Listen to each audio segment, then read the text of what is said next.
In this video, I will show you how to create a Discord verification system using Dynobot on PC.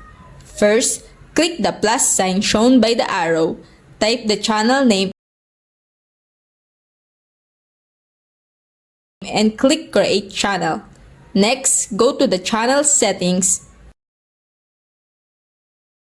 click Permissions, then click Advanced Permissions. Check View Channel, scroll down and also check Read Message History.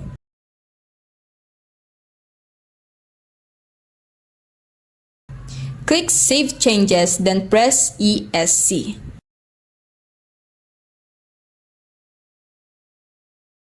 Now, click the server drop-down and go to Settings.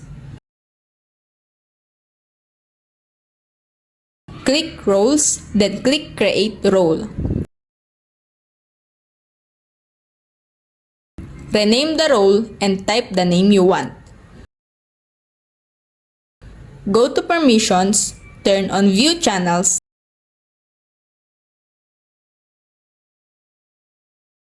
scroll down and turn on Read Message History.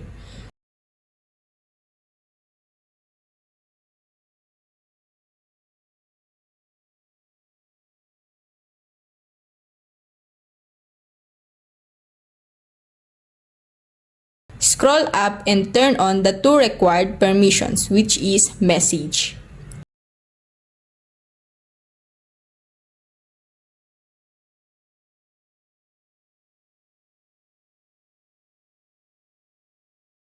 Click Save Changes. Next, go to @everyone. Click Clear Permissions, then click Save Changes. Press ESC. Now, go to Discover and click Apps.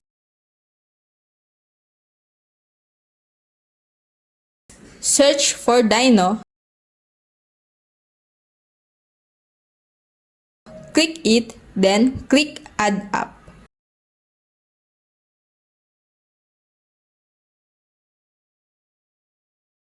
Add your server, click Continue, then click Authorize.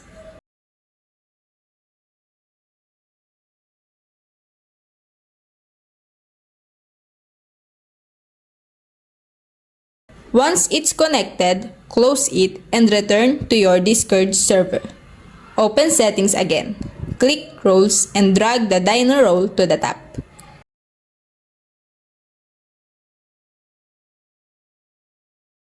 Click Save Changes.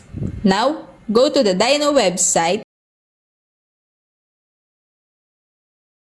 Click Next, Next, and Done. Go to Modules, search for Reaction Roles, and make sure it's turned on. Click Settings. Give it a unique name. Select the channel you created. Click Plain Message.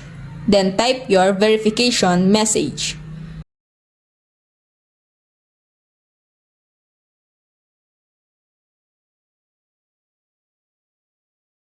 Click the plus sign to add an emoji or reaction.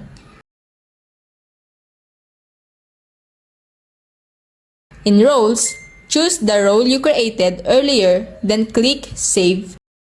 Press ESC. Finally, test what you created to make sure it works. And that's it.